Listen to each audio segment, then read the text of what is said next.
অত্যন্ত চমৎকার ভাবে কোরআন দিয়ে সারা বাংলায় কথা বলেন। আল্লাহ পাক আমার এই প্রিয় ভাইটিকে যেমনি ভাবে সঙ্গীতের জন্য কবুল করেছেন, কোরআনুল কারীমের তেলাওয়াত এবং তার কোরআনের তাফসীর, যাকে বলা হয় অলরাউন্ডার, তিন দিকেই পারদর্শী, আমার প্রিয় অত্যন্ত কাছের হাফেজ কারি মাওলানা মুহাম্মদ মেহেদি হাসান যশোরী সাহেব, চেয়ারম্যান কারিয়ানা কোরআন শিক্ষা ফাউন্ডেশন বাংলাদেশ। আল্লাহ রাব্বুল আলামিন প্রিয় শায়েখকে কোরআনুল কারীমের জন্য, গোটা বিশ্বের মানবতার জন্য আল্লাহ কবুল করুক, বলুন আমিন। এর পূর্বে এখানে আলোচনা করেছেন বাংলাদেশ তরুণ আলোচক পরিষদের যশোর জেলার সম্মানিত সভাপতি, আমার অত্যন্ত কাছের অত্যন্ত প্রিয়, বাংলাদেশের যত তরুণ আলোচক ময়দানে কথা বলছেন তাদের ভিতরে অন্যতম আমার প্রিয় মাওলানা মুফতি সাইফুল্লাহ বিন কুরবান। আল্লাহ রাব্বুল আলামিন এই বাইটিকে ইসলামের জন্য, দ্বীনের জন্য, তার কোরআনুল কারীমের জন্য আল্লাহ পাক যেন কবুল করেন, বলুন আমিন। মাহফিল পরিচালনায় যে বাইটি আছেন হাফেজ মাওলানা খালিদ সাইফুল্লাহ, আল্লাহ রাব্বুল আলামিন এই বাইটিকেও কবুল করুন, বলুন আমিন। আজকের এই কোরআনুল কারীমের আলোচনা শোনার জন্য বিশেষ করে কুষ্টিয়া বিশ্ববিদ্যালয়ের মেধাবী মুখ, কোরআন ডিপার্টমেন্টের থেকে মাস্টার্স অনার্স শেষ করে কোরআনুল কারীমের ময়দানে সুযোগ দিচ্ছে আমার প্রিয় আতিক ভাই সহ যারাই দূর দূরান্ত থেকে এখানে এসেছেন কোরআনুল কারীমের বাণী শোনার জন্য, বিশেষ করে হাজারাত ওলামায়ে কেরাম, দূর দূরান্ত থেকে আগত ইসলাম প্রিয় তাওহীদি ভাইরা, পর্দার আড়ালের সম্মানিতা আমার মা এবং বোনেরা, আপনাদের সকলের প্রতি আবার আন্তরিক সালাম। আসসালামু আলাইকুম ওয়া রাহমাতুল্লাহি ওয়া বারাকাতুহু। আজকের আমরা এখানে দেখছি যে দ্বিতীয় বার্ষিক তাফসীর মাহফিল, এলাকার আমার প্রিয় যুবক ভাইরা এই প্রোগ্রামের আয়োজন করেছেন। আল্লাহ রাব্বুল আলামিন আমার এই যুবক ভাইদেরকে ইসলামের জন্য কবুল করুন। যুবকদেরকেই তো ইসলামের দিকে এগিয়ে আসতে হবে। এ বিশ্বের বুকে যতগুলো বিপ্লব সংগঠিত হয়েছে যুবকদের দ্বারাই হয়েছে, কারণ যুবকরা যদি না আগায় তাহলে সেই দল সামনে আগাতে পারে। যুবকদের অবদান ইসলামের সব থেকে বেশি না কম? আবার সেই যুবকদের ব্যাপারে বিশ্বনবী সাল্লাল্লাহু আলাইহি সাল্লাম জানালেন, আশাবুন নাশাআ ফি ইবাদাতিল্লাহ ইমামুন আদিলুন। আল্লাহ রাব্বুল আলামিনের আরশের ছায়ায় যারা স্থান পাবে সেই দিন ওই সকল যুবকরাও পাবে যে সকল যুবকেরা তারা ইবাদতের ভিতরে কাটিয়েছে। মাহফিল একটা ইবাদত নাকি? এটা ইবাদত না? আমার সাইফুল্লাহ বিন কুরবান ভাই আমাকে বলল আজকের তার যেখানে প্রোগ্রামের ডেট ছিল সেখানে গতকালকের গানের কনসার্ট হয়ে কোরআনুল কারীমের তাফসীরকে পণ্ড করে দেওয়া হয়েছে। অতএব কোরআনুল কারীমের তাফসীর এটাও একটা ইবাদত। যেই সকল যুবকেরা এই কোরআনুল কারীমের তাফসীর বাস্তবায়ন করে এরা হলো ওই যুবক যাদের ব্যাপারে আশাবুন নাশাআ ফি ইবাদাতিল্লাহ, আল্লাহর ইবাদতের ভিতরে যারা যৌবন কালটাকে কাটায়, গানের কনসার্ট যারা দেয় না, যারা কোরআনুল কারীমের তাফসীর দেয়, নিজেরা নামাজ পড়ে যৌবন কালটা ইবাদতে কাটিয়ে দেয়, আল্লাহ রাব্বুল আলামিন কিয়ামতের দিন যখন কোনো ছায়া থাকবে না, আল্লাহ রাব্বুল আলামিন সেই দিন তার আরশের ছায়ায় এই যুবকদেরকে জায়গা করে দিবেন। কে বলেছেন? বিশ্বনবী আমাদেরকে জানিয়েছেন। অতএব সেই যুবক যারা ইসলামের জন্য এগিয়ে আসে আমরাও তাদেরকে সাপোর্ট দেওয়ার দরকার আছে না নাই আমাদের? আমরা এই সকল যুবকদেরকে সাপোর্ট দিব, কারণ বিশ্বনবী সাল্লাল্লাহু আলাইহি সাল্লাম কোরআনকে নিয়ে আসলেন আমাদের জন্য। কোরআন কি একা কায়েম করে ফেলছিলেন? তার পাশে এক শ্রেণীর লোকের প্রয়োজন ছিল, সব যুবকেরা তার পাশে চলে এসেছে। আবু বকর তিনিও যুবক, আবার ওমর তিনিও যুবক, আলী, ওসমান, খাব্বাব সব যুবকেরা যখন এসেছে, গোটা দুনিয়ার বুকে কোরআনুল কারীমের শাসন কায়েম হয়ে গিয়েছে, ইসলামী রাষ্ট্র গঠন হয়ে গিয়েছে। আজও ইসলামকে নিয়ে ইসলাম বিরোধীরা যত বাড়াবাড়ি করছে, এর জন্য ময়দানে ইসলামকে গড়ে গড়ে ছড়িয়ে দেওয়ার জন্য যত অবদান, এখানেও যুবকদের অবদান কম না বেশি? বেশি। এই জন্য যুবকদের জন্য আমরা দোয়া করি, আল্লাহ রাব্বুল আলামিন এই যুবকদেরকে ইসলামের জন্য কবুল করুক। এখানে যেহেতু দ্বিতীয় বার্ষিক, কততম বার্ষিক? দ্বিতীয় বার্ষিক মাহফিল, আবার কোরআনুল কারীমের তাফসীর। তা আমিও কথা বলবো আজকের, যেহেতু যুবকরা এর উদ্যোগে, যুবকদের নিয়ে দ্বিতীয় বার্ষিককে আমি নিয়ে যাব দ্বিতীয়তম সূরা, নাম কি? সূরা বাকারা। তো সূরা বাকারা, আর যেহেতু তাফসীর, এটা কোরআনের তাফসীর। কিসের? কোরআনের তাফসীর। তাহলে আমরা পেলাম কি কি? আজকের হ্যান্ডবিল থেকে আমরা কি কি পেলাম? যুবক। আয়োজক কারা? যুবক। এই জন্য আলোচনার ভিতরে মূল বিষয় থাকবে একটি যুবক, যুবকদের নিয়ে। আর যেহেতু দ্বিতীয় বার্ষিক, আমরা কোরআন থেকে নিলাম 2 নম্বর সূরা, সূরা বাকারা। আর তাফসীর হবে কোরআন থেকে। তাফসীর হবে কি থেকে? কোরআন থেকে। এই জন্য আমরা কথা বলবো 3 নম্বরে কোরআন দিয়ে, কোরআন নিয়ে। কি নিয়ে? কোরআন নিয়ে। কারণ কোরআন নিয়েই তো কথা বলতে হবে, কোরআনকে। কারণ আমাদের সামনে অপেক্ষা করতেছে আর কয়েকদিন মাত্র আছে মাহে রমাদানুল মুবারক। এই পবিত্র মাসে আল্লাহ পাক এই কোরআনকে নাজিল করেন নাই, শুধু হেফাজত করেছেন। সুবহানাল্লাহ বলেন। আসমানে কিতাব অনেকগুলো নাজিল হয়েছে, কোন কিতাব আজকের আল্লাহ রাব্বুল আলামিন হেফাজতের দায়িত্ব নেন নাই। কোন কিতাব আজকের সমাজে স্পষ্ট আকারে নাই, যেভাবে নাজিল হয়েছে সেভাবে নাই, বিকৃত অবস্থায় সমাজের বুকে আছে। ইনজিল, তাওরাত, জাবুর, সহিফা।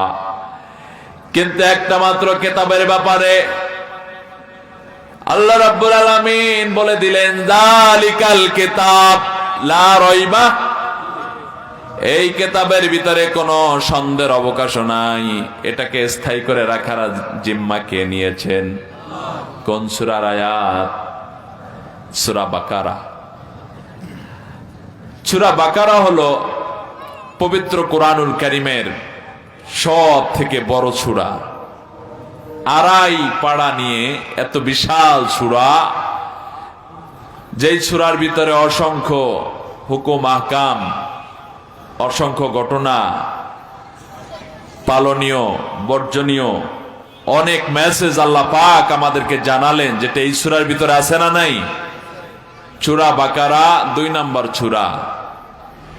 সেই সূরার ভিতরে কেনই বা এই সূরার নাম সূরা বাকারা রাখা হলো?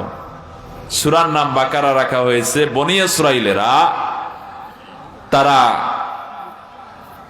কত বড় তেরা বেকা জাতি। একবার বনী ইসরাইলের এক লোক তার চাচার সম্পদের মালিক হওয়ার লোভে তার চাচাকে হত্যা করে রাতের আধারে। এবার চাচাকে হত্যা করার পরে রাতের বেলায় চাচার যত শত্রু আছে তাদের বাড়ির সামনে গিয়া এই চাচার লাশটাকে ফেলে রেখে এসেছে। এমন ডাকাত সমাজে নাই? আজও আছে। এখন পরের দিন তার চাচার কাছের লোকজন যারা, তারা সেই মৃত্যু ব্যক্তির খুনের বিচারের দাবি করতেছে, কিন্তু সব থেকে বেশি দাবি করতেছে যেই বাতিজা তাকে খুন করেছে সেই নিজেই। বাতিজা খুনের বিচারের দাবি করে কে বিচার করবে সমাজের ভিতরে? যেহেতু সব থেকে ধনাঢ্যবান ব্যক্তি সেই ব্যক্তি ছিল, কিন্তু যিনি খুন করেছে তার ব্যাপারে তো কেউ জানে না। রাতের আধারে এই কামটা ঘটাইছে, কিন্তু সব থেকে বেশি দাবি করে এর বিচার চাই, চাচার খুনের বিচার চাই। সমাজের ভিতরে কোলাহল শুরু হয়ে যাচ্ছে। তখন আল্লাহর পয়গম্বর হযরতে মুসা আলাইহিস সালাম সমাজে জীবিত। তখন সমাজের সমাজপতিরা সব মিলে একটা বৈঠক করলো, এর সমাধান দিতে পারবে, এর শুরা করতে পারবে একজন, তিনি হলেন মুসা আলাইহিস সালাম। তার কাছে চলে যাই আমরা। মুসা আলাইহিস সালামের কাছে চলে যাওয়ার পরে এবার মুসা আলাইহিস সালামের কাছে গিয়া ঘটনা বলল। আজকের যারা ইহুদি জাতি, বনি ইসরাইল যারা, ওদের পূর্বপুরুষ সেই বনি ইসরাইলেরা, তারা মুসা আলাইহিস সালামকে, এই বনি ইসরাইল জাতি বড় তেরা জাতি ছিল।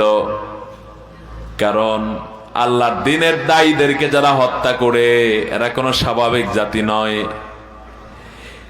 আল্লাহ রাব্বুল আলামিন এই তেরা জাতিকে সাইজ করার জন্য সব থেকে বেশি পয়গম্বর আল্লাহ পাঠিয়েছেন এই বনি ইসরাইলের ভিতরে। মুসা আলাইহিস সালাম, আল্লাহ রাব্বুল আলামিন তাকেও প্রেরণ করলেন বনি ইসরাইলের ভিতরে। এবার যখন মুসা আলাইহিস সালামের কাছে তারা গেল, গিয়া বলল, এই লোকটির, এই সম্পদশালী ব্যক্তিকে কে হত্যা করেছে এটার সুরাহা দরকার। আপনি আল্লাহর কাছে বলেন কে কে হত্যা করেছে, এটা কিভাবে আমরা বুঝবো? মুসা আলাইহিস সালাম আল্লাহর কাছে প্রার্থনা করলেন, রব্বুল আলামিন, এই দেশের গন্ডগোল হতে যাচ্ছে বিশাল আকারে, এর সমাধান কিভাবে করা যায়?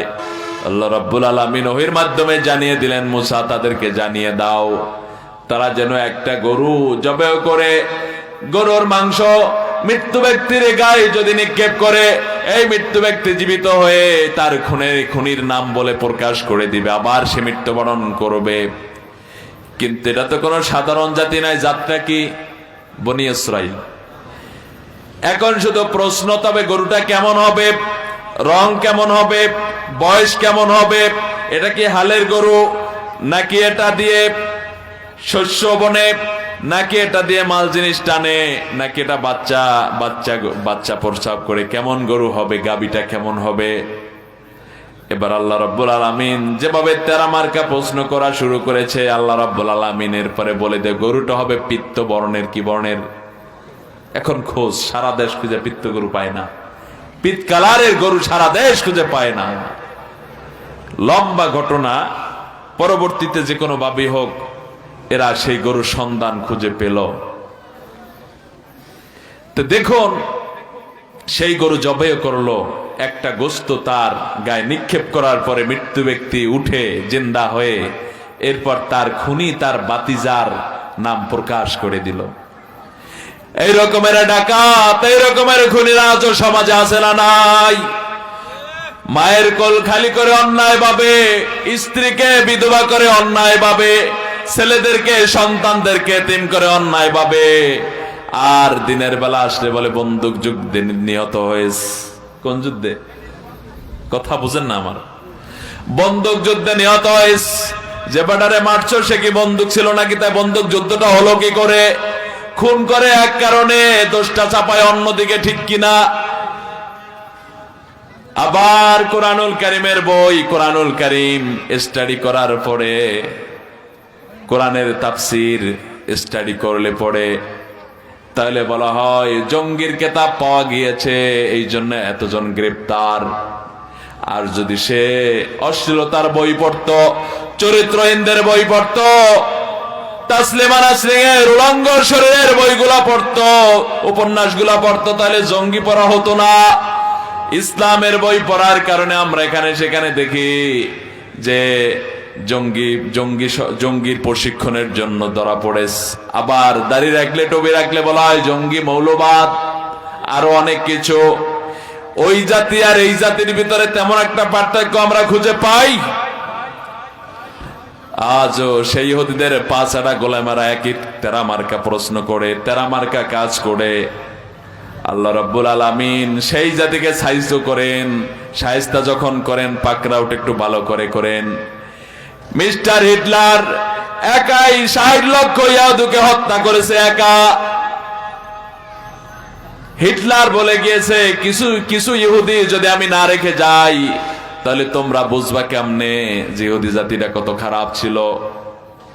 অতএব তারা উল্টা পাল্টা কাজ যতই করে এদের সাইজটা যখন হয় তখন ভালো করেই হয়। ইউক্রেনে ইসরায়েলের মদতদাতা, সোমালিয়া, সুদান, কাশ্মীর, ইউরেত্রিয়া, এরপরে আপনার মুসলমানদের যেখানে যেখানে হামলা হতো সেখানে মদতদাতা ছিল এই ইউক্রেনে। ইউক্রেনের প্রধানমন্ত্রী সেও একটা ইহুদি। ইসরায়েল আমেরিকার ইউক্রেনের সমন্বয়ে হামলাগুলো চালাতো।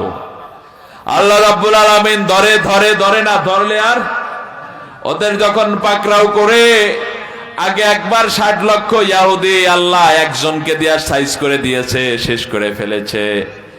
এবার ইউক্রেনকে ধরিয়েছে কে? রাশিয়া দিয়া। এমন ভাবে ওদের উপরে হামলা চালায় পালানোর সুযোগটা ওরা পাচ্ছে না। অতএব ইহুদিদের দোসরদের জানা দরকার, যত সুযোগ পাও, যতই ক্ষমতা বল দাবি করো না কেন, আল্লাহ যেদিন ধরবে যারে বংশে শেষ করে ছাড়বে। সেই যুবকদেরকে আমাদের ইসলামের দিকে আসতে হবে কি হবে না? যুবকদের অবদান সব থেকে ইসলামে বেশি। বিশ্বনবী সাল্লাল্লাহু আলাইহি সাল্লাম আল্লাহর জমিনে দিন কায়েমের আন্দোলনের ডাক দিলেন। ওই সমাজের বুড়ারা তারা সাড়া দিল না। মুরব্বী যারা আছেন কষ্ট পাবেন না, আপনারাও তো জীবনকাল পাড়িয়ে এসেছেন। মুরব্বীরা তারা সাড়া দেয় নাই। সারা যারা দিয়েছে তারা হলো যুবক। তারা কি? আবার আল্লাহ রাব্বুল আলামিন জান্নাত দান করবেন সব যুবকদের জন্য। কাদের জন্য? সব যুবকেরা জান্নাতে যাবে। যেই সকল মুরব্বীরা হতাশা হচ্ছেন, হতাশা হওয়ার কারণ নাই। জান্নাতের এত সুন্দর নেয়ামত আপনি ভোগ করবেন, এই জন্য আপনাকে যুবক হতে হবে। কি হতে হবে? বুড়া অবস্থায় কি ভালো কিছু খাওয়া যায়? দাঁত থাকে না, ভালো করে চাবাবেন কি করে? আপনার শক্তি থাকে না, হাঁটবেন কি করে? বেশি খাবেন কিভাবে? লোক সামাল দিতে পারবেন না। এই জন্য যুবক হওয়ার দরকার আছে না নাই? আল্লাহ রাব্বুল আলামিন এই জন্য সব জান্নাতীদেরকে যুবক বানাবেন। কে বলেছেন? আল্লাহ রাব্বুল আলামিন সব বৃদ্ধদেরকে যুবক বানিয়ে দিবেন, যাতে করে জান্নাতের সব নেয়ামত ভালো করে উপভোগ করতে পারে। এই জন্য কি করবেন? যুবক বানাবেন। আবার যুবকদের কারণেই এক একটা দল, এক একটা বিপ্লব এই দেশে সংগঠিত হয়েছে কি হয় নাই? গোটা পৃথিবীর বুকে যতগুলো মিশন পরিচালিত হয়েছে, যতগুলো দল ক্ষমতার গদি আরোহণ করেছে, তার প্রধান চালিকা শক্তির নাম হলো যুবক। আমার দেশে একটা রাজনৈতিক দল আছে যাদের অবস্থা খুব নড়বড় হয়ে গিয়েছে। তাদের যুবকদের দল ছিল না। আপনারা জানেন না এটা? জানেন? জাতীয় পার্টির যুব দল ছিল না বিধায় সেই দলটার বার্ধক্যরা যখন বেশি বার্ধক্য হয়ে গিয়েছে, কিছু কবরে চলে গিয়েছে, এখন এই দলের হাল ধরবে কারা? যুবকরা তো ছিল না। ছিল? আমার থেকে মুরব্বী যারা আছেন তারা ভালো জানেন। তো তাদের যুব সম্প্রদায় তাদের ছিল না বিধায় তাদের দলে, যার ফলে এখন তাদের দলের সক্রিয় কর্মীর ঘাটতি দেখা দিয়েছে, যেটা পূরণ করার মতো শক্তি তাদের দলে নেই। ঠিক কিনা বলেন? আবার তাকিয়ে দেখুন, ক্ষমতাসীন দল আর বিরোধী দল যারাই বলেন না কেন, ইসলামী দল আর ইসলাম বিদ্বেষী দল, সব দলের, সব রাজনীতি দলের যুব সম্প্রদায় আছে না নাই? মাঠে মিছিল করতে হবে। মিছিল কি মুরব্বীদের দিয়ে হয় নাকি যুবকদের প্রয়োজন? মিটিং করতে হবে, মুরব্বী প্রয়োজন না যুবক প্রয়োজন? অতএব যুবকদের প্রয়োজন সব ক্ষেত্রেই আছে। যাদের দলে যুবক নাই তাদের দলও টিকে থাকে না। আর যাদের যুবকের চালিকা শক্তি বেশি, তাদের দল যদি ছোট হয় সেই দলের ক্রেডিটও বেশি না কম? বেশি। এবার যদি সেই যুবকেরা যদি ইসলামিক হয়ে যায়, তাহলে গোটা দেশটা শান্তিতে পড়ে যায়। ঠিক কিনা বলেন? যুবকরা যেদিকে গুড়ি দেবে, মোট দিবে, জাতি সেদিকেই চলে যাবে। এবার একটু তাকিয়ে দেখুন, এক সময় তাফসির মাহফিল দিলে পরে লোক খুঁজে পাওয়া যেত না। বিশেষ করে মুরব্বী লোক থাকতো, যুবকরা থাকতো না। সব গানের প্যান্ডেলে গিয়ে ঢুকতো কি ঢুকতো না? যাত্রা প্যানেলে ঢুকে যেত তারা। তাফসির মাহফিলে মানুষ হতো 200, যাত্রা প্যানেলে 2000। ঠিক কিনা? এরকম একটা সময় ছিল।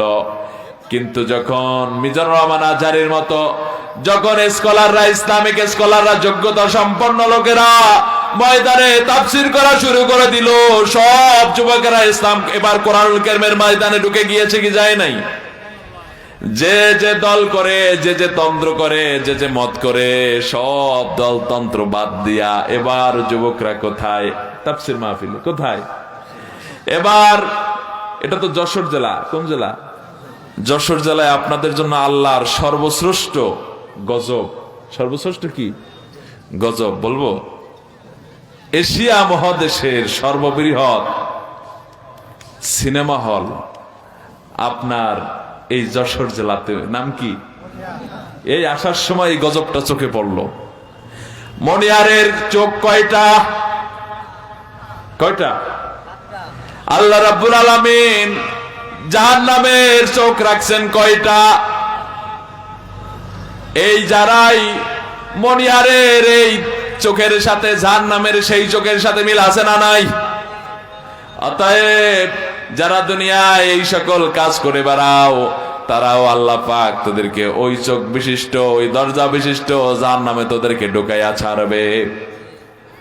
এই সিনেমা হলে মনিহারকে ওয়াজ করা হয়, কোরআন তাফসীর করা হয়, আল্লাহর ওলিরা সব জিকির করে সেখানে।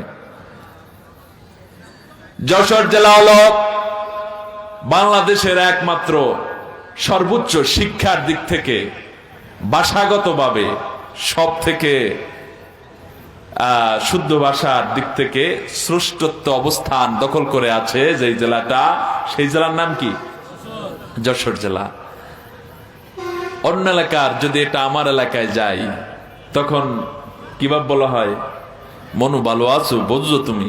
মুই আইছি, মুই ভাত খাইছি, তুমি খাবা। কথা বোঝেন নাই? আবার যদি চট্টগ্রামে চলে যান, চট্টগ্রামে গেলে সেখানে বলে বদ্দা কেনাসন, আই গমাসি, আন্নে আন খড়ে, আই আড়ে। বুঝেননি? এক এক এলাকার এক এক ভাষা, কিন্তু যশোরের ভাষা কত সুন্দর। ভাই আপনি কেমন আছেন? আপনি কি ভাত খেয়েছেন না খাবেন? কিন্তু যদি এটা অন্য দেশে, অন্য এলাকার আঞ্চলিকতায় চলে যায়, তখন আর এই শুদ্ধ ভাষা খুঁজাও পাওয়া। যদি সিলেটে চলে যায় আর কক্সবাজারে চলে যায়, তাহলে তো বাংলা ভাষা মুদ্রার হয়ে যায়, কি হয়ে যায়? কফিন হয়ে যায়, ভাষা আর খুঁজেই পাওয়া যায় না। ওরা কি বলে? ইংরেজি বোঝা যায়, আরবি বোঝা যায়, উর্দু বোঝা যায়, হিন্দি বোঝা যায়, কিন্তু আমার চট্টগ্রামের কক্সবাজার ভাইদের ভাষা বোঝা বড় কষ্ট। আমার সিলেটে ভাইদের ভাষা বোঝা বড় কষ্ট। ওরা কি বলে ওরাই জানে, বাইরের লোকজন কিচ্ছু জানে। আমার যশোর ভাইদের ভাষা কত সুন্দর, কত স্ট্রং। আমার কুষ্টিয়ার, আপনাদেরই তো পার্শ্ববর্তী ঝিনাইদহ, কুষ্টিয়া এই যশোরের ছোঁয়া পেয়েছে, এই জন্য তাদের ভাষাও সুন্দর। একবার এক মহিলা কুষ্টিয়ার রাস্তা থেকে হেঁটে যাচ্ছে, গ্রামের রাস্তায় তো গরু বেঁধে রাখে না। এখন অন্য এলাকায় এটা হলে গরুর উপরে আঘাত করে তারপরে সে চলে যেত বা কিছু একটা, কিন্তু এই যে শুদ্ধ ভাষার ছোঁয়া লেগেছে আপনাদের, এই জন্য সেই মহিলা বলে যে ওহে গরু ভাইয়া, আমাকে একটু পথ ছেড়ে দাও না। কথা বুঝছেন? ভাষার চয়নটা কোথায় লাগিয়েছে?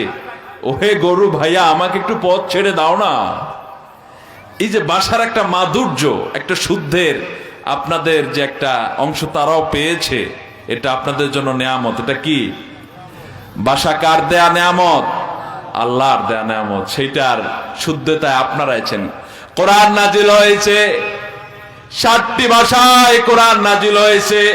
আরবের ভাষার ভিতরে এভাবে পার্থক্য ছিল, বদ্দা কেনাসন, বদ্দা আনেন খড়ে আই আড়ে। বাংলা ভাষার সাথে যেমন মিল নাই, সিলেটের ভাষার সাথেও যেমন মিল নাই। নোয়াখালীর ভাষা 50-50, বরিশালের ভাষা 40% আছে না? এই যে ব্যবধান। আবার যশোর যদি ধরতে চাই, সব থেকে সহি ভাষা হলো যশোরে। কোরআন যেই ভূমিতে নাজিল হয় ওই ভূমির ভাষা হলো আরবি।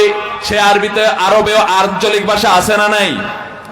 যখন বাংলাদেশের বড় জালেমটা ইসলাম বাদ দিতে গিয়া আরব কান্ট্রিতে ঢুকতে চেয়েছে, দুবাইতে অনুপ্রবেশ করতে চেয়েছিল, দুবাই থেকে তারা জানিয়ে দিয়েছে আনতা মুজরিম কাবির দখল মামনু। এই শব্দগুলা আরবি হলেও কিন্তু 100% শুদ্ধ আরবি না, ঠিক কিনা? আনতা মুজরিম কাবির শব্দটা আরবি থেকে এসেছে, কিন্তু আঞ্চলিকতার ছোঁয়া আছে না নাই? আবার কোরআনুল কারীম 7টি ভাষায় নাজিল হয়, কিন্তু কোরআনুল কারীম সব থেকে সহি ভাষা আরবের কান্ট্রি একটা। ভাষাটার নাম কি? কুরাইশি ভাষা। কোন ভাষা? যদি কোরআন আল্লাহ বাংলা ভাষায় নাজিল করত, তাহলে আপনাদের জন্য সৌভাগ্যের বিষয় থাকতো যে এইটা বরিশালের ভাষায় কোরআন থাকতো না, চট্টগ্রামের ভাষায় কোরআন থাকতো না, সিলেটের ভাষায় থাকতো না, নোয়াখালীর ভাষায় থাকতো না, কোরআন থাকতো যশোরের ভাষায়। সুবহানাল্লাহ বলেন। কারণ কোরআন আরবি ভাষায় নাজিল হওয়ার পরে সেই সমাজের সব থেকে শুদ্ধ আরবি ভাষায় কথা বলতো কুরাইশেরা। আবার সেই কোরআন 7টি ভাষায় নাজিল হয়েছে, কিন্তু কোরআনুল কারীম টিকে রয়েছে কয় ভাষায়? এক ভাষায়, কুরাইশদের ভাষায়। আজকে যে কোরআন পড়েন এটাও আরব কান্ট্রির ভিতরে সব আঞ্চলিকতা বাদ দিয়ে একমাত্র শুধু কুরাইশদের শুদ্ধ ভাষায় কোরআন টিকে রয়েছে। এটা আপনার জন্য সৌভাগ্যের সংবাদ না যে আপনারা শুদ্ধ ভাষায় কথা বলেন? যে ভাষাই হোক, আপনার কোন ভাষায় কথা বলেন? শুদ্ধ ভাষায়। আর গজবে এদেশে আছে, বাংলাদেশের প্রথম পতিতার আস্থানা যদি আকরা থাকে, সেইটার আকরাটাও কিন্তু যশোরে। আমি কি ভুল বলছি? তার মানে হলো যেখানে ফিরাউনের বাড়ি সেখানেই, যেখানে নমরুদ্দার বাড়ি সেখানে ইব্রাহিমের বাড়ি, যেখানে আবু জাহেলের বাড়ি মুহাম্মদ সাল্লাল্লাহু আলাইহি ওয়াসাল্লামের বাড়িও, যেখানেই ভালো সেখানেই খারাপ আছে না নাই? যশোর যেমনি ভাবে আপনারা ভালো, আবার সেই যশোরেও খারাপ, কম না বেশি? গতকালকের কোরবান ভাইয়ের মাহফিল হতে পারলো না, তোমাদের কনসার্টের এত ঠেলা। এগুলো হলো ওই সকল পতিতার প্রোডাক্ট, এগুলো হলো ওই সকল মনিহারের প্রোডাক্ট। তারাই তাফসীর মাহফিল বন্ধ করে কনসার্ট বাস্তবায়ন করতে পারে। আজকের আমাদেরকে শিক্ষা নিতে হবে কোরআন থেকে। যুবকদেরকে, সব যুবকদেরকে চলে আসতে হবে কোন রাস্তায়?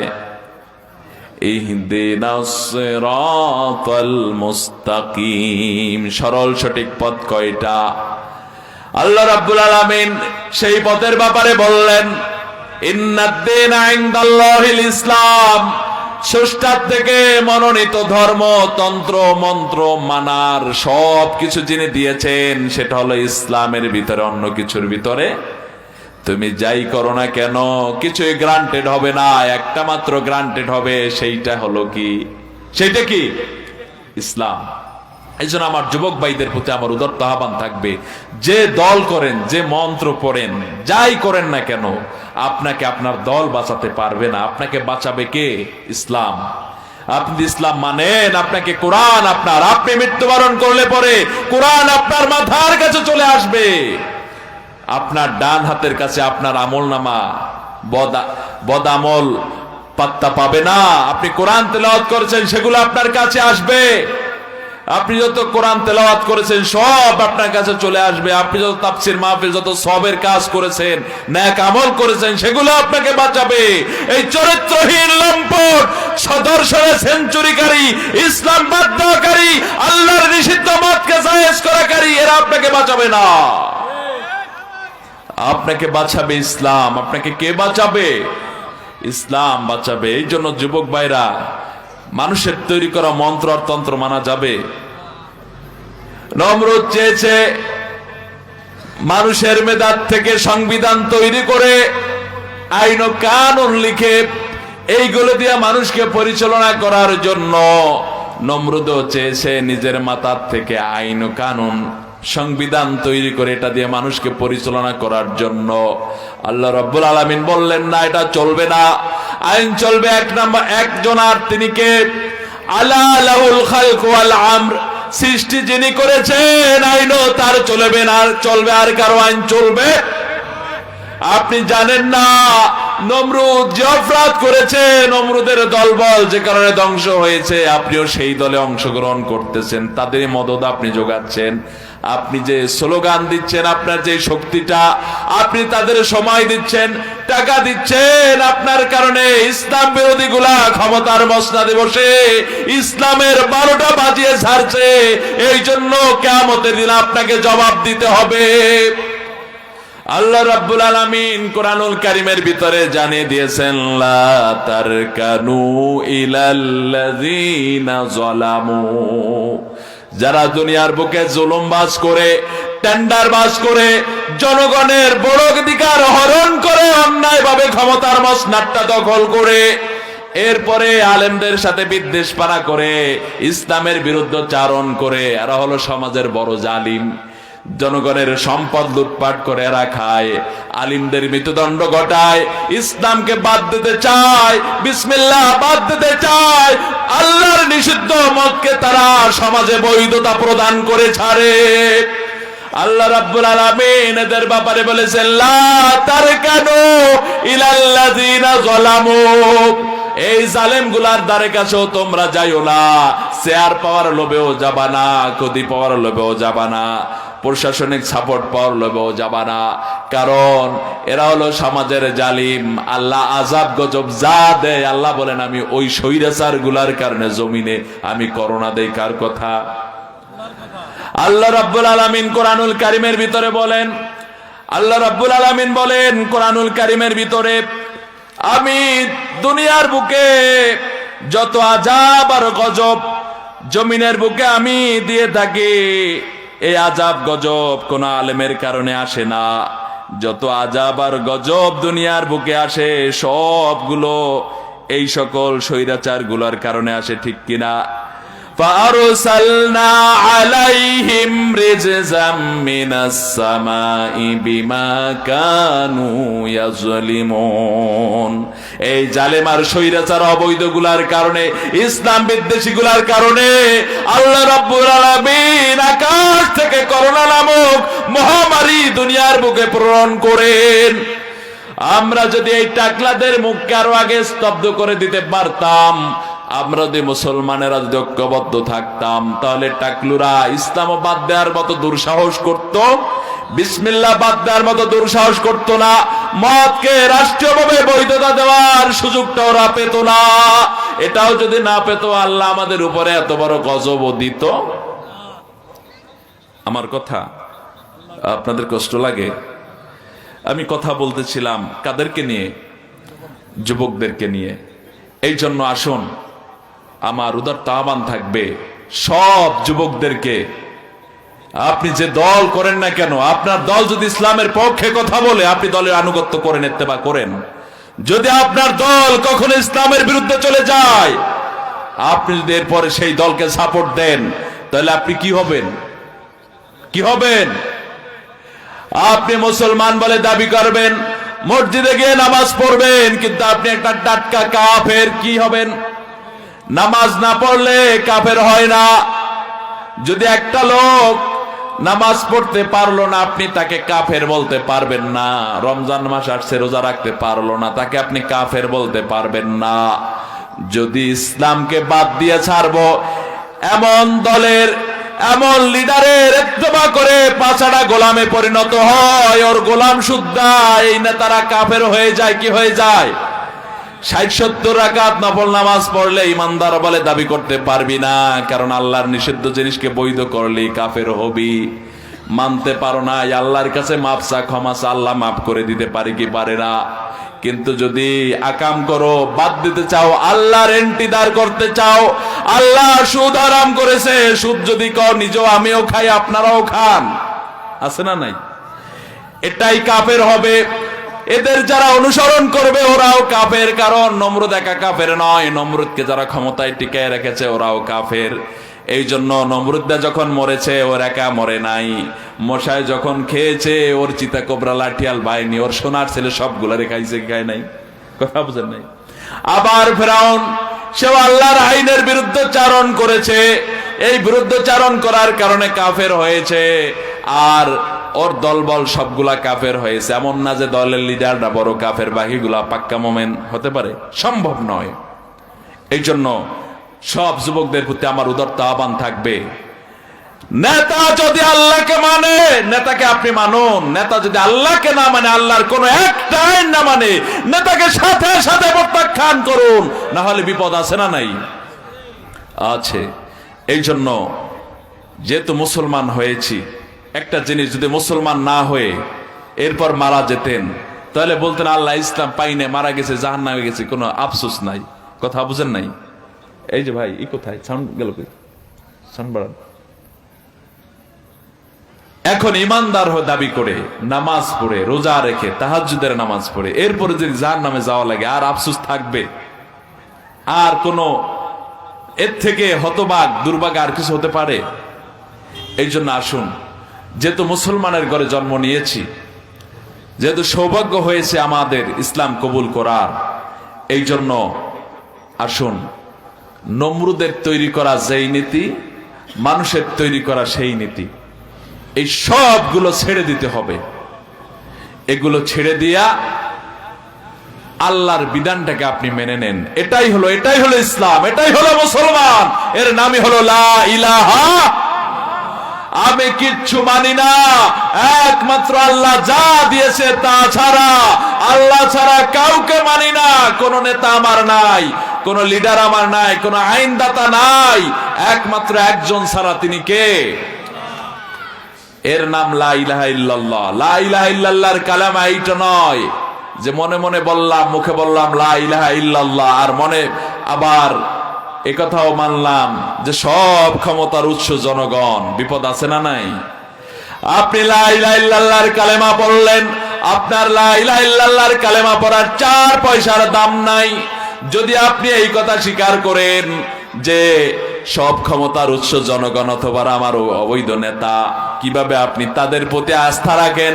নেতার বিরুদ্ধে কথা বললে আপনি প্রতিশোধ নিতে চান, কাঁচা খেয়ে ফেলতে চান, জেলের ভিতরে ঢুকিয়ে যেতে চান, গায়ের রক্তগুলো গরম হয়ে যায়, পশমগুলো দাঁড়িয়ে যায়, চোখ লাল হয়ে যায়, প্রতিশোধ নেয়ার জন্য পাগল পারা হয়ে যান, কারণ আপনার নেতার বিরুদ্ধে কথা বলার কারণে, ঠিক কিনা?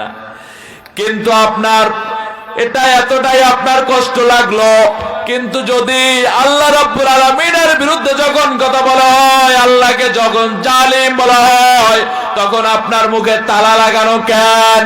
তাহলে আমরা কি বুঝে নেব আপনার দল কি আপনি ধর্ম বানিয়ে ছেড়েছেন, আপনার সংবিধানকে আপনার ধর্মগ্রন্থ বানিয়েছেন, আপনার লিডারকে আপনি আমার আল্লাহর স্থানে আপনি বসিয়েছেন। আপনার কার্যকলাপ দেখে তাই প্রমাণ হয়। বিশ্ব নবীকে নিয়ে গালি দিলে আপনার একটু গায়ে লাগে না, আপনার এতে মেজাজ খারাপ হয় না। আপনার সংবিধানের বিরুদ্ধে কথা বলতে গেলে আপনার গায়ে লাগে, আর কোরআনুল কারীমের বিরুদ্ধে কথা বললে আপনার মুখে তালা লাগিয়ে থাকেন। এটাই প্রমাণ করে আপনি আসলে কোরআনকে, আপনার সংবিধান মানেন না, ধর্মগ্রন্থ কোরআনকে আসলে আপনি মানতে চান না। শুধুমাত্র একটু ফায়দা হাসিলের জন্য মাঝে মধ্যে এক ওয়াক্ত নামাজ 5-12 পরে এমন ডাকাত আছে না নাই? আল্লাহ রাব্বুল আলামিন সূরা মাউনের ব্যাপারে বললেন, ফাওয়াইলুল লিল মুসাল্লিন, ওই সকল নামাজীরা ধ্বংস যারা মানুষকে দেখানোর, আল্লাযীনা হুম আন সালাতিহিম সাহুন আল্লাযীনা হুম ইউরাউন, যারা মানুষকে দেখানোর জন্য নামাজ পড়ে, আসলে নামাজ আল্লাহর জন্য পড়ে না, ওরা জনগণ থেকে কিছু ফায়দা হাসিলের জন্য, ভোট পাওয়ার লোভে, নির্বাচন আসলে পরে ওরা মসজিদে মসজিদে সফর বেড়ে যায়, আর যখন নির্বাচন শেষ হয়ে যায় ওদেরকে খুঁজে কোথাও পাওয়া যায় না, মসজিদে ওরা পাওয়া যায় না, তবে একটা জায়গায় মাঝে মধ্যে পাওয়া যায়। জায়গাটার নাম কি? মন্দিরে। কোথায় পাওয়া যায়? মন্দিরে। মা দুর্গা আসার কারণেই তো ফসল ভালো হয়েছে নাকি? এই জন্য ফসল ভালো হয় নাই? আছে না এমন ডাকাত? আছে না? ইমান আছে। আমার হিন্দু ভাইরা কত নমনীয়, কত সভ্য। নেপালে যখন আমি দাওয়াত দেই হিন্দু ভাইদের, জর অদৃশ্য চদিত্য কৃষিস্য মো বর্ণনা মো নমস্য কিরে হো ফ্লোস দা মুহাম্মদ সাল্লাল্লাহু আলাইহি সাল্লাম হি ওয়েল নো গড। আমার যেই সকল হিন্দুরা ধর্মীয় গ্রন্থের কথা হলো যারা আল্লাহকে বিশ্ব নবীকে নেতা মানবে না, কি বলছে কেন কত বাজছে?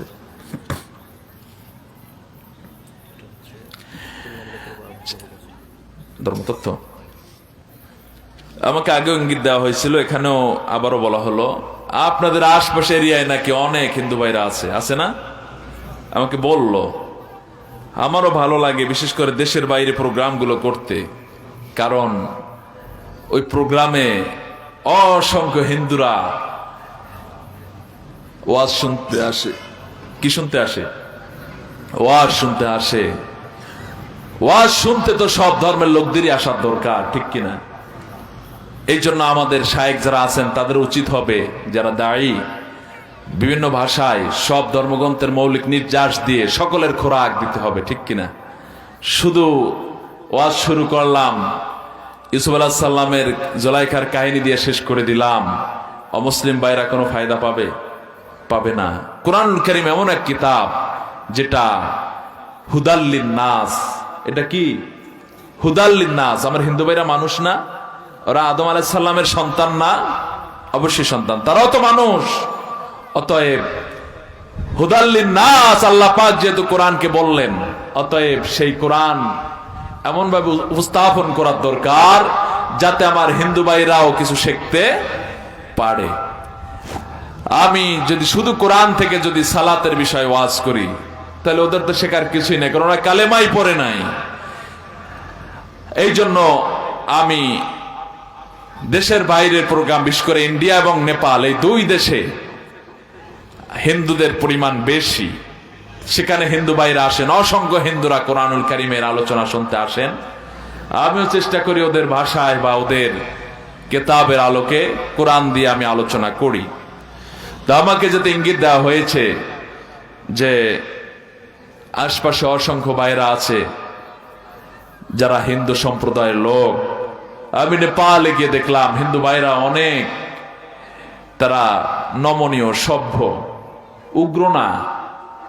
ভারতে কিছু ঝামেলা আছে, কিন্তু পৃথিবীর একমাত্র হিন্দু রাষ্ট্র নেপাল, সেখানের মানুষেরা অনেকটা নমনীয়। সেখানে কোরআনুল কারীমের তাফসিরে তারা যথেষ্ট সাপোর্ট দেয়। তারা বুঝতে পেরেছে যে আসলে কোরআন হলো এটা সকলের জন্য। কাদের জন্য? হুদাল্লিন নাস। এই বিষয়টা তারা বুঝছে বিদায় সেখানে নেতৃত্বে স্থানীয় যারা আছেন তারাও কোরআনুল কারীমের মাহফিলে যথেষ্ট সাপোর্ট দেয়। 144 হিন্দুদের রাষ্ট্র নেপালে কোরআনুল কারীমের তাফসিরে কখনোই তারা দেয় না। বাংলাদেশের কিছু ডাকাত আছে যারা মুসলমানের বাচ্চা বলে পরিচয় দেয়, আবার কোরআনুল কারীমের মাহফিলকে 144 জারি করে কি করে না? এই ডাকাত আছে না নাই? যশোরে তো নাই, যশোরেও আছে। আমার হিন্দু ভাইরা তারা যদি বুঝতে পারতো তাদের কিতাব। আমার এক হিন্দু পরিচিত একটা ভাই ছিল আমার এলাকার, আমি একবার তাকে বললাম যে আমার খুব ইচ্ছে হয় আপনার ধর্মগ্রন্থ পড়ার জন্য। সে খুব খুশি হয়েছে আমার উপরে, যে অন্তত আপনাকে আমার ভালো লাগছে এই জন্য যে আপনি শুধু কোরআন দিয়ে না, হিন্দুদের ধর্মগ্রন্থ সম্পর্কেও কিছু জেনে শুনে কথা বলার যে নিয়ত করছেন, এই জন্য ভালো লাগছে। আমি বলছি আলহামদুলিল্লাহ, আপনি যদি পারেন আমাকে আপনাদের একটা বেদ অথবা আপনাদের কয়েকটা ধর্মগ্রন্থ আমাকে একটু দেন। কিন্তু সেই ভাইটা যখন তাদের পুরোহিতের কাছে গেল, বাউনের কাছে গেল, গিয়ে যখন বলল যে আমাকে একটু বেদ দেন, বেদের কিতাব দেন, আমি একটু পড়ব, তখন বলল কিভাবে সম্ভব এটা? বেদ তো তুমি ধরতেও পারবা না, স্পর্শ করতে পারবা না। আমার হিন্দু ভাইদের কাছে আমি রিকোয়েস্ট করে গেলাম, আমাকে যদি কেউ বলে যে কোরআন ধরতে পারবা না, তাহলে কোন গোমর আছে না নাই? কথা বুঝেন নাই? হয়তো কোরআনে এমন কোন কথা আছে যেগুলো আমি যাই না ফেললে ওর বাওয়ানগিরি শেষ হয়ে যাবে। কথা বুঝেন নাই? অথবা অন্য কিছু লুকায়িত আছে যেগুলো বাস্ট হয়ে গেলে সমস্যা আছে। সমস্যা বলতে কোনো বিষয় না, সব সমস্যার সমাধান করতেই হবে, ঠিক কিনা? এই জন্য হিন্দু ভাইদের প্রতি রিকোয়েস্ট করব, আমাকে যদি কেউ বলতো কোরআন পড়তে পারবা না, আমি সেই কথা মানতাম না। কোরআন পড়তেই হবে, কারণ আল্লাহ পাক আমাদের জন্য স্রষ্টা কি দিয়েছেন, ধর্মের ভিতরে কি আছে, কে কি বলল, সেটা জানার আগে আমি কি জানতে পারলাম, সেইটা হলো আসল বিষয়। অতএব আমাকে পড়তেই হবে সেই কোরআন। একইভাবে আপনাদেরকে বলে যাই, আমার ধর্মের ভিতরে অনেকে দেখবেন অমুক পীর সাহেব কিচ্ছা কাহিনী, দাদা বাবার, খাজা বাবার, গাজা বাবার, ল্যাংটা বাবার, পড়ায় কি পড়ায় না, ঝামেলাও আছে না? অমুক পীরের মুরিদ, সে মাজারে সেজদা দেওয়ার পক্ষে, মোশরেক বানানো হচ্ছে। আবার সহিহ আকীদার তালিমও দেওয়া হয়, সুবহানাল্লাহ বলেন। এখন ধরেন যারা সহিটা পাইলো তারা না হয় জিকির শিখলো, কিন্তু যারা সহিটা পেল না তারা তো মাজারে সেজদা দিচ্ছে, তারা মুসলমান রইল না। ঠিক একই ভাবে আপনাদের ভিতরেও দেখবেন ব্রাহ্মণরা যা বলে, যেটা ভালো বুঝলাম ভালো আছেন, যেটা খারাপ সেটা কি দিয়ে সমাধান করবেন? এই জন্য এই সমস্যার সমাধান করতে হলে আপনাকে আপনার কিতাব পড়তে হবে, বুঝতে হবে, মানতে হবে, ঠিক কিনা? আপনি মৃত্যুর পর ছাড় পাবেন কেমনে? মৃত্যুর পর আল্লাহর কাছে আপনি জবাব দিতে পারবেন না, আল্লাহ আমি হিন্দু ধর্মের ভিতরে ছিলাম, আমি ভুলের উপরে ছিলাম, বুঝতে পারি নাই তোমার দিন আসল সত্য কোনটা, এই জন্য এইটা বলেছে, ওই জন্য ওইটা বলেছে, আমি কোনটা মানবো? এই কথা বলার কোনো পার পাওয়ার কোনো সুযোগ নাই। অমুক মেয়ে ওইটা বলেছে, অমুক মেয়ে এইটা বলেছে, আপনি মেয়ে কোনটা বলেছেন? আপনি যদি আপনার কিতাব পড়তেন, এমন না যেটা সাংস্কৃতিক ভাষায় আছে, বাংলা নাই, পড়ব কেমনে, এই কথা বলেও লাভ নেই, বাংলায় পাওয়া যায় কি যায় না। অতএব আপনার কিতাব যদি আপনি পড়েন তাতে আসল তথ্যটা পেয়ে যান, ঠিক কিনা? আপনাকে এইটা করা লাগবে, সেইটা করা লাগবে, এটা করা যাবে না, সেটা করা যাবে না, হতাদ্বিধায় ভুগতেছেন। যদি আপনি কোরআন পড়া শুরু করে দেন তাহলেই তো আপনি আসলটা পেয়ে যান, জান কি জান না? অতএব হিন্দু ভাইরা, আপনারাও যদি আপনাদের মৌলিক কিতাবগুলো স্টাডি করেন, সেখানে মৌলিক কথা আপনি পেয়ে যাবেন। আপনাদের ধর্মের লিডারকে একটু জানার দরকার কি? আপনাদের একটা বারের জন্য হয় না, শুধু কি ওই ব্রাহ্মণরা যা বলেছে সেটাই মানা লাগবে, ধর্মগ্রন্থ কি বলে সেটা কি মানা লাগবে না? তাহলে কেন আপনি ধর্ম মানেন যে এই কিতাবগুলা পড়ে দেখতে পারবেন না? অতএব আজকে শপথ নেবেন যে আমি আমার ধর্মের কিতাবগুলো আমি তেলাওয়াত করবো, আমি পড়বো, স্টাডি করবো, দেখবো সেখানে কি আছে। যদি মূর্তি পূজা নিষেধ কোথাও পাই, মূর্তিগুলাকে লাথি মেরে ভেঙে ফেলবো, কারো কথা শুনবো? যদি মূর্তি পূজার কথা বলা হয় তাহলে মানবো, তবে এটা পড়ে দেখার দরকার আছে না নাই? আবার যদি আপনার নেতার সন্ধান সেখানে পাওয়া যায়, যেই নেতার সন্ধান সেখানে দেওয়া হয়েছে সেই নেতাকে আপনার মানা লাগবে। আমি যদি সবাইকে বলি আমার দল পবিত্র, আমার একটা রাজনৈতিক দল আছে, আমাকে দেশের বাসী সবাই ভোট দেন, সব পার পেয়ে যাবেন, আপনি কেন আমাকে ভোট দিবেন? বরঞ্চ কেন আমাকে নেতা মানবেন? এরকম নেতা তো অনেক আছে। আমার চরিত্র তো খারাপ হতে পারে, আমার দলটা তো খারাপ হতে পারে, আমার মুখটা তো খারাপ হতে পারে, আমার সিলসিলা, আমার তরিকা, আমার দরবার তো খারাপ হতে পারে। আপনি যাচাই করার দরকার আছে না নাই? এই জন্য ধর্মগ্রন্থ দিয়ে যাচাই করবেন, কোরআনের সাথে যাদের কথা মিলে, কোরআনুল কারীমের সাথে যাদের আইন কানুন মিলে, কোরআনুল কারীমের সাথে যাদের সংবিধান মিলে, কোরআনুল কারীমের সাথে যাদের পথ চলা শিখছে, যারা কোরআন থেকে যারা এগুলো বের করে নেয়, আপনি তাদেরকেই মানবেন। এই জন্য ধর্মগ্রন্থ জানার দরকার আছে না নাই? হিন্দু ভাইরা, আপনারা আপনাদের ধর্মগ্রন্থ স্টাডি করবেন। আমি আপনাদের কিতাব স্টাডি করে দেখলাম, লাইলং আল্লাহ ব্রহ্মানং ঐশ্বং তপস্যং বিনাবতী সর্তং, আল্লাহ ব্রহ্মা তপস্যা বিষ্ণু, যার অর্থ হলো there is no God but Allah and the prophet Muhammad সাল্লাল্লাহু আলাইহি ওয়াসাল্লাম, যার অর্থ আল্লাহ ছাড়া কোনো উপাস্য নাই, মুহাম্মদ সাল্লাল্লাহু আলাইহি ওয়াসাল্লাম ছাড়া কোনো নেতা নাই। আপনার ধর্মের নেতা, আপনার কিতাব, সব থেকে পবিত্র কিতাবের নাম হলো বেদ কিতাব, অথর্ববেদ, ঋগ্বেদ, যজুর্বেদ, সামবেদ, সব কিতাবগুলো আপনার সব থেকে সম্মানিত কিতাব এই চারটা। কয়টা? এই 4টা কিতাব হলো আপনার সব থেকে সহি কিতাব। এই কিতাবগুলো আপনি পারবেন। রামায়ণ মহাভারত পড়া যাবে না। রামায়ণ মহাভারত হলো আগের যুগের রাজা বাদশাহের কিচ্ছা কাহিনী। কোন রাজা লুচ্চ ছিল, কোন রাজা বদমাশ ছিল, কোন রাজা হত্যার পর হত্যা করেছে, খুনের পর খুন করেছে, নিজের সন্তানকেও খুন করেছে, স্ত্রীকেও খুন করেছে। একটা খুনকে কেন আপনি দেবতা মানবেন? আবার মামা মামি বাগনা তার মামিকে বাগিয়ে নিয়ে চলে গিয়েছে, এমন অসভ্যকে কেন আপনি ঈশ্বর মানবেন? কেন এর পূজা করবেন? ওটা তো একটা চরিত্রহীন লম্পট ছিল কি ছিল না? এরকমের অসভ্য, এরকমের বেকুব গুলা সমাজের বুকে ত্রাস সৃষ্টি করে বই লিখে গিয়ে সেগুলো রামায়ণ আর মহাভারতে সেই ইতিহাসগুলো লেখা হয়েছে। ওরা এখন আপনার স্রষ্টা বলে দাবি করতেছে। ইতিহাস পড়ে দেখুন ওদের চরিত্র আপনার থেকে জঘন্য ছিল, ঠিক কিনা? এক একজনে 1000 বিয়া করত। এটা আবার ভালো হয় কেমনে? কথা বুঝেন নাই? যাদের বউদের কোনো পরিসংখ্যান ছিল না, যা মজমাস্তি করার জন্য যাই লাগতো তাই করতো, সেই তাকে আপনাকে দেবতা বানাই দেওয়া হয়েছে। পূজা করো, নমস্তে নমস্তে। কেন নমস্তে করবেন? লাথি মারেন ওর বুকে একটা।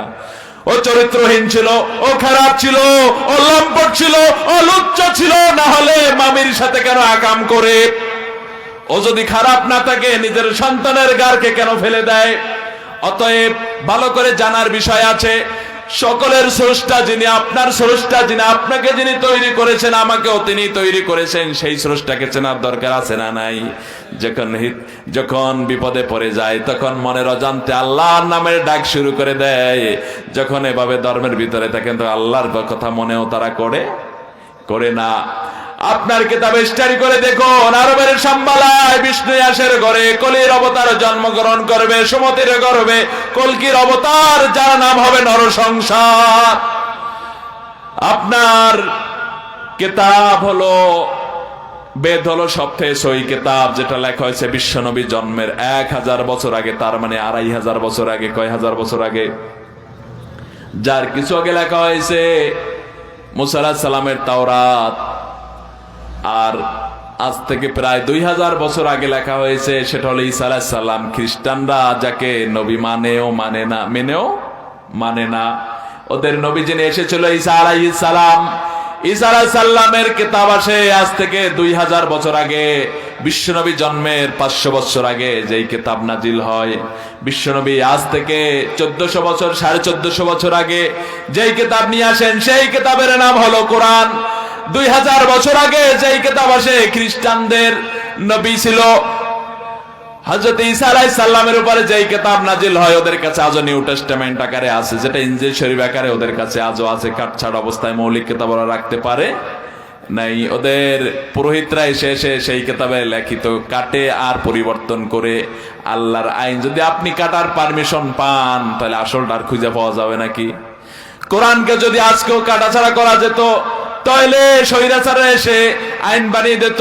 আল্লাহ আলাউল খালকাল আমরে কথা বলতো না, বলতো প্রধানমন্ত্রী আইন মানা লাগবে, করতো কি করতো না? তাহলে সেটা আর কোরআন থাকতো না কিনা? মানুষের তৈরি করা মতবাদ হয়ে যেত। এই জন্য আল্লাহ রাব্বুল আলামিন কোরআনুল কারীমকে হেফাজত করেছেন আর বলে দিয়েছেন যালিকাল কিতাবু লা রাইবা ফি। এই কিতাবের ভিতরে বিন্দুমাত্র সন্দেহের অবকাশও থাকবে। যদি আপনার সন্দেহ হয় আপনি একটু যাচাই করে দেখেন, গোটা দুনিয়ায় অসংখ্য কোটি কোটি হিন্দু আছে, শত শত কোটি খ্রিস্টান আছে, লক্ষ লক্ষ ইহুদি আছে। একটা তাদের ধর্মগ্রন্থের হাফেজ খুঁজে বের করে দেন, কেন আপনি পাবেন না? একটাবার প্রশ্নে জিজ্ঞেস করলেন না? দুনিয়ায় অসংখ্য কিতাব আছে, ছোট ছোট কিতাবও আছে। ছোট কিতাবের হাফেজ কি খুঁজে পাওয়া যায় নাকি? কিন্তু কোরআনুল কারীমের মতো এত বড় একটা ভলিউম, এত বড় একটা বই, শুরু থেকে শেষ পর্যন্ত পড়বে, একটা নক্তায় পর্যন্ত ভুল করবে না। এটা যাচাই করার জন্য দূরে যাওয়ার প্রয়োজন নাই। ঘরে ঘরে আজকের হাফেজে কোরআন পাওয়া যায়। আবার সারা দুনিয়ার বুকে সর্বশ্রেষ্ঠ হাফেজ যারা, তারাও এই জমিনে না অন্য জমিনে। কিছুদিন আগে সালেহ আহমদ মুকরিম গোটা দুনিয়ায় 140টা রাষ্ট্রের ভিতর থেকে বাছাই করা হাফেজদের ভিতরে বিজয়ের মালা ছিনিয়ে নিয়ে এনেছেন। ছোট্ট বাচ্চা মানুষ যখন কোরআন তিলাওয়াত করে মনে হয় যেন আকাশ থেকে কোরআন নাজিল হচ্ছে। অতএব একটাবার চিন্তা করলেন না, কোরআনের কারিমের হাফেজ কোটি কোটি, আর আমার বেদ আর রামায়ণের কিতাবের হাফেজ একজনও নাই, কারণটা কোথায়? একটু চিন্তা করলেন না? খ্রিস্টানেরা 200 কোটি খ্রিস্টান, গোটা খ্রিস্টানদের ভিতরে একজন মাত্র হাফেজ পাওয়া যাবে না, তাদের কিতাবের পাওয়া যাবে যাবে না। ইহুদিরা এত মেধাবী, এত আগানো, এত কিছু, টোটাল ইহুদিদের ভিতরে একজন তাদের ধর্মীয় কিতাবের হাফেজ পাওয়া যাবে না। তাহলে কোরআনুল কারীমের হাফেজের সংখ্যা এত বড় কিতাবের, যে একজন নয়, দুইজন নয়, হাজার নয়, লাখও নয়, কোটি কোটি হাফেজ হলো কি করে? প্রশ্ন আসে না? এর সমাধান নেন। এটা আল্লাহ পাক এর জিম্মা নিয়েছেন, এই কিতাব কেউ কাটতে পারবে না। কেন কাটতে পারবে না? বিশ্ব নবীকে বলা হয়েছে খাতামুন নবিয়্যিন, শেষ নবী, এর পর আর কোন লিডার আসবে না। মুসা আলাইহিস সালামের মতো নবী আসবে না, দাউদ আলাইহিস সালামের মতো নবী আসবে না, মুহাম্মদ সাল্লাল্লাহু আলাইহি সাল্লামের পরে আর কোন নবী আসবে না। এটা হিন্দু ভাইদের কিতাবে আছে না নাই? কলকি অবতার বলা হলো, কলকি মানে শেষকাল, অবতার মানে মেসেঞ্জার, শেষ জামানার মেসেঞ্জার, শেষ জামানার রাসূল, যেটা কিতাবে লেখা হয়েছে 2500 বছর আগে। এই কিতাবটা এত চমৎকার, এত সুন্দর।